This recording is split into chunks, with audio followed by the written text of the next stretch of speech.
Hello, here it is. You've asked for it. All the details about my haircut, from the shorter style to how it's grown out in the past year.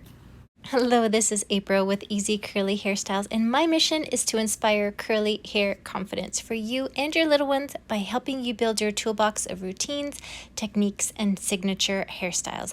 And today is all about the curly haircut.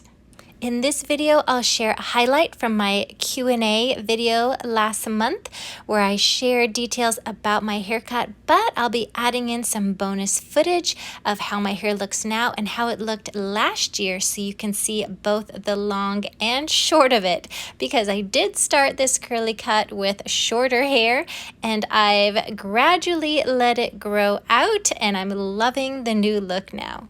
You can see that I have layers.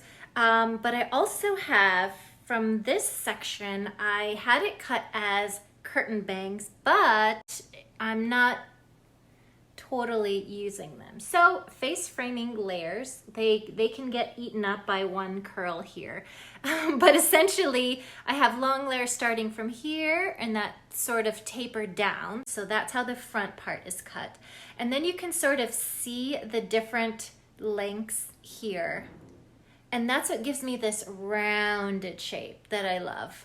Because when I had it all one length, it was very flat. I have wavy curls, and so just the weight of my own hair pulls it down, and I was just getting this flat top and thicker on the bottom. It was really tough for me to get the volume in any shape to be able to just wear my hair down whenever I wanted to.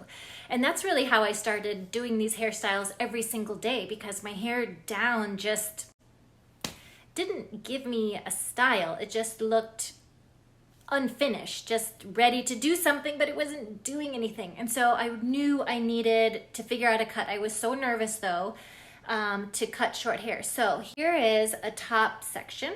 You can see from the very top. If I stretch it out, it's actually to my collarbone, but it springs up to my eye. So my spring factor is about 50% there, but that's just because of the top curls are that way. I must say the bottom, I have, look at this.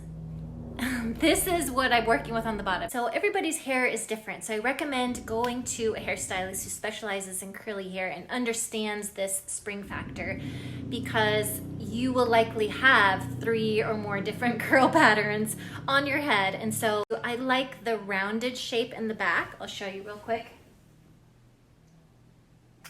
But then you'll see I definitely get those stragglers on the bottom. So I always need to get those trimmed up so they don't show and hang out like stringy bits. It's not damaged hair. It's just a completely different curl pattern down there, wavy pattern, as you know, compared to these springy coils that I have on the top.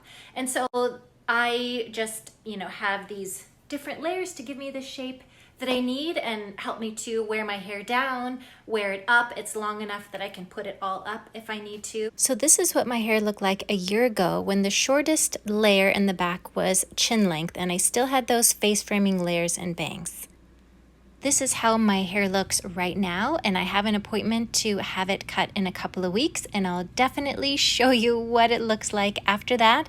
My plan so far is to trim up all the ends so it'll tighten up the overall shape, get rid of those stragglers on the bottom. Since my hair is a wavier pattern at the bottom, those look longer than the rest of my hair because they don't spring up as much. And so I'm definitely going to shape that up and shorten up the bangs, the curtain bangs around my face, and that'll be it. So before I get my next cut, let me know in the comments below.